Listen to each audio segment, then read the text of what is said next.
Jack Spade sat on the edge of a creaky wooden chair inside the dimly lit cabin, his head spinning. The small room smelled of pine wood and smoke from the dying embers in the hearth. Across from him, leaning against the doorframe, was the man who had saved his life, Hot Hand Tim Riley. His wide-brimmed hat cast shadows over his sharp features, but Jack could see the glint of his steely eyes as they studied him. "So," Hot Hand began, his voice low and gravelly, "you're gonna tell me where you came from, or do I have to guess?" Jack hesitated, still trying to process everything. "It's complicated," he admitted, running a hand through his disheveled hair. "One moment I was in my bedroom. Next I'm clinging to the back of a speeding train, and you're telling me to hold on for dear life." Hot Hand nodded slowly, as if this wasn't the strangest thing he'd heard. "Sounds like you've been through hell already," he said. "But let me make one thing clear. Wherever you came from, you're here now, and you stick out like a sore thumb." Jack looked down at his clothes, his faded jeans, sneakers, and a hoodie from a 2024 concert tour. He felt like a misplaced puzzle piece in a painting of the Wild West. "Where is here?" Jack asked. Hot Hand adjusted his hat, pulling it lower over his face. "Montagne d'Or," he said, "means mountain of gold in French. Fitting name since this town was built around the mine that found something more valuable than gold. Eladium." Jack furrowed his brow. "Eladium," Hot Hand smirked. "Reckon you've never heard of it where you're from. It's a metal they pulled out of a mine up in Montana just after the Civil War. Changed the world." "Changed how?" Jack leaned forward, his curiosity overpowering his confusion. Hot Hand crossed his arms, his voice steady as he explained. "See, when they first dug it up, no one knew what to make of it. It's got this strange property. Hit it with enough force and it lets off energy. Raw power. A scientist up north figured out how to refine it into dust, stick it in shells, and make bullets that don't kill. Not people, anyway. These eladium rounds'll send a man flying back 10 feet if they hit him and knock him cold for a while. Hit anything that ain't living, like wood or metal, and it just disappears like it never existed." Jack's jaw dropped. "You're telling me the bullets don't kill?" "Most don't," Hot Hand said, a shadow crossing his face. "Not anymore. That scientist thought he'd end all the bloodshed with those rounds. He came damn close. Real bullets, the kind that'll kill a man, are rare now. But eladium? That's everywhere. You'll see revolvers packed with them, and people don't think twice about using them in a scrap. No recoil, dead straight, faster than any bullet you've ever seen. But don't let that fool you. There's still plenty of bad folks out there. They'll just knock you down instead of shooting you dead. Most times." Jack exhaled slowly, struggling to wrap his head around it. "And this metal, it's powering everything now." Hot Hand nodded. "You got it.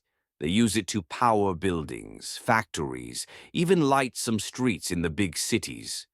We're years ahead of where we should be, technology-wise, but everything else, it's still the Wild West. Folks ride horses, trade goods, fight for scraps, and eladium's more precious than the dollar. People'll kill or stun for a few grams of it." Jack leaned back, the gravity of the situation sinking in. "And this town, Montagne d'Or, it's a mining town, mostly," Hot Hand said. "French settlers found it first, gave it its name. Now it's a hotbed for eladium trade. You've got miners, traders, and everyone in between, all scraping for their share.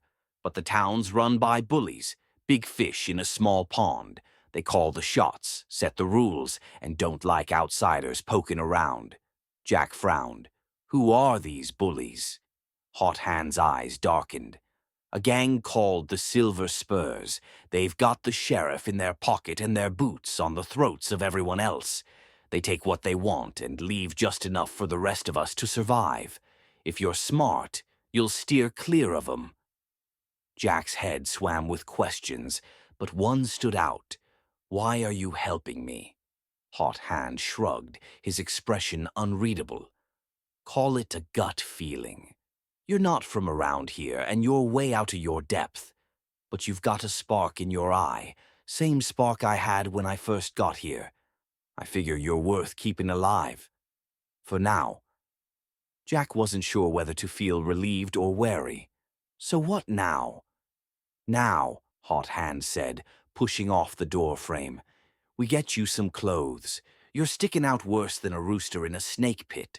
After that, we'll figure out what to do with you." Jack stood, his legs still shaky from the train ride and the whirlwind of revelations.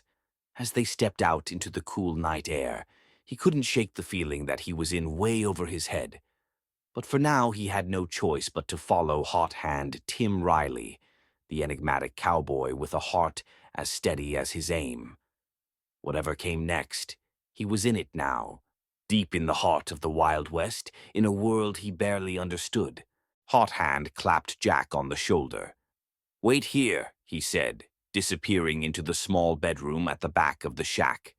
Jack heard the sound of drawers opening and closing, followed by a faint rustling of fabric. After a few moments, Hot Hand reappeared with a bundle of clothes in his arms. He tossed them to Jack with a casual flick of his wrist. "Get changed into this. Can't have you walking around town looking like you stepped off a spaceship. I'll be out back tending to my horse. Come find me when you're ready." With that, Hot Hand tipped his hat and strode out the door, leaving Jack alone in the cabin. Jack unfolded the clothes and laid them out on the table. Brown pants, a black jacket, and a matching black hat. A pair of well-worn boots sat at the bottom of the pile. He hesitated for a moment, glancing at his own reflection in the small cracked mirror hanging on the wall. His modern hoodie and jeans looked laughably out of place in this rustic world. "Guess there's no going back now," he muttered. He stripped off his clothes and donned the outfit piece by piece. The pants fit snugly, the jacket a bit loose but comfortable. The boots were heavier than he was used to, but they felt sturdy, reliable. Finally, he placed the black hat on his head and stepped in front of the mirror. The sight made him pause. He barely recognized himself. The man staring back at him looked like something out of an old Western movie, a gunslinger, or at least someone trying to look the part. He rubbed his face, half expecting to wake up from this bizarre dream. "This is a dream," he said aloud, a small, incredulous smile creeping onto his face. He chuckled softly, a mixture of disbelief and nervous energy. "Has to be." As he adjusted the hat, something beneath it caught his eye. He pulled it aside to reveal a revolver and a leather gun belt lying on the table. The gun gleamed faintly in the low light, its design intricate and well-maintained. The sight of it sent a jolt of reality through him. Swallowing hard, Jack buckled the gun belt around his waist. It felt heavy, foreign. He wasn't sure if he was ready for whatever came next, but he knew he didn't have much of a choice. Outside, Hot Hand stood by a sturdy chestnut horse, brushing its coat with practiced ease. The animal snorted softly, flicking its tail as Jack approached. "Well, don't you look the part," Hot Hand remarked, glancing up from his work. He raised an eyebrow as he noticed the gun belt slung awkwardly around Jack's waist. "You know how to use that thing?" Jack shook his head. "Never fired a gun before, especially not a revolver. I don't know the first thing about it." Hot Hand sighed, setting the brush aside. "Figures," he muttered. He looked Jack up and down, his expression a mix of amusement and exasperation. "Look, I didn't sign up to take on an apprentice, but if you're willing to work, earn your keep, and, most importantly, do exactly what I tell you. When I tell you, we might be able to work something out." Jack nodded earnestly. "I'll do whatever it takes. I don't have anywhere else to go." "Good," Hot Hand said. "Start by helping me finish up here." He handed Jack a bucket of water and gestured toward the horse's trough. Together they worked in companionable silence, tending to the horse and completing a few other small chores around the cabin.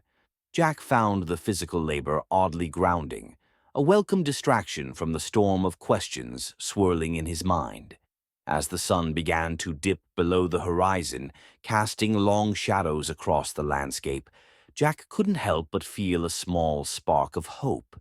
He didn't know where this strange journey would lead him, but for now he had a guide and a chance to figure it out, one step at a time. As the sun began its descent, Jack and Hot Hand finished their chores, packing up tools and feeding the last of the animals. Hot Hand stretched, wiping his hands on his pants. "Come on, Jack," he said. "Let's head up the mountain. There's a creek up there I use for bathing, drinking, and thinking. Best water you'll ever taste." Jack followed Hot Hand up a narrow trail winding through the trees. The hike was steep, but the cool breeze and stunning view of the surrounding valley made it worth the effort. When they reached the creek, the sound of rushing water filled the air. The stream was crystal clear, tumbling over smooth stones and glinting in the golden light of the setting sun. "This is incredible," Jack said, his voice filled with awe. "Go ahead," Hot Hand said, crouching to fill a flask. "Water's cold as hell, but it'll wake you up."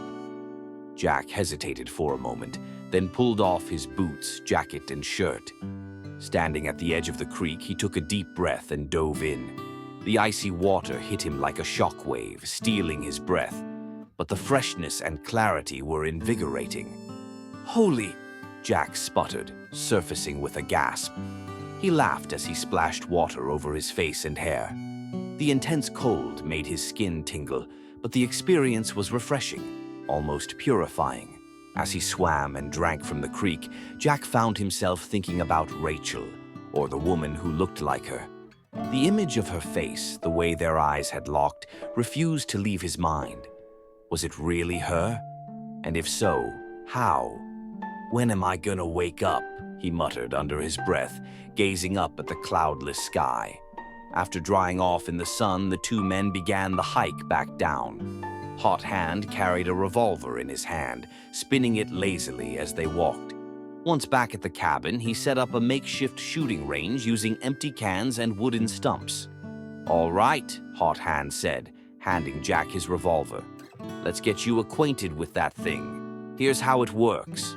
He demonstrated how to hold the gun, explaining the mechanism of the elium-infused bullets and their unique properties.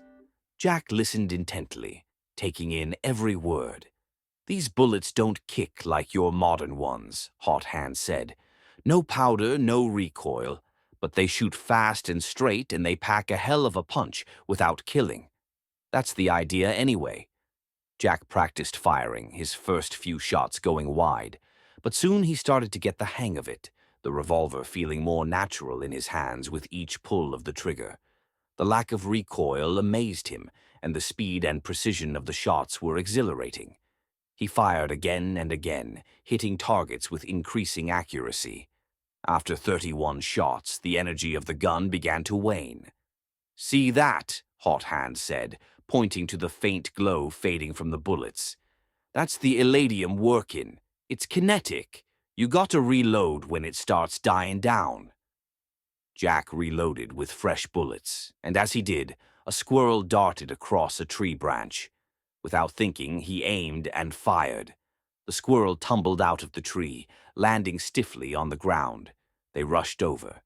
The squirrel was breathing, its small chest rising and falling, but it was completely immobilized. "Dinner," Hot Hand said with a grin, slinging the squirrel over his shoulder. Jack swallowed hard. He'd never eaten anything like this before, let alone hunted it himself. The surreal nature of his situation hit him again like a wave. As the sun dipped below the horizon, casting long shadows across the land, Hot Hand turned to Jack. "You got potential, kid. With practice, you'll make a fine shot. We'll get you some eladium of your own soon, but for now, consider your gear an investment.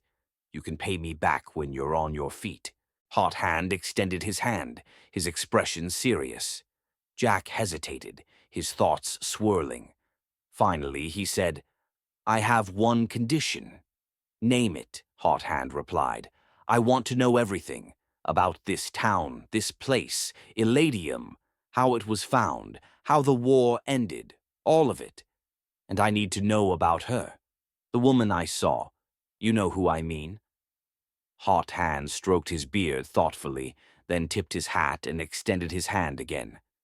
Deal. They shook hands, sealing the agreement. Let's head back, Hot Hand said, slinging the squirrel over his shoulder. We'll talk over dinner. As the two men made their way down the mountain, the cabin's warm light came into view. The day had been long and surreal, but Jack felt something he hadn't felt in months. Purpose, and maybe, just maybe, a chance to uncover the truth.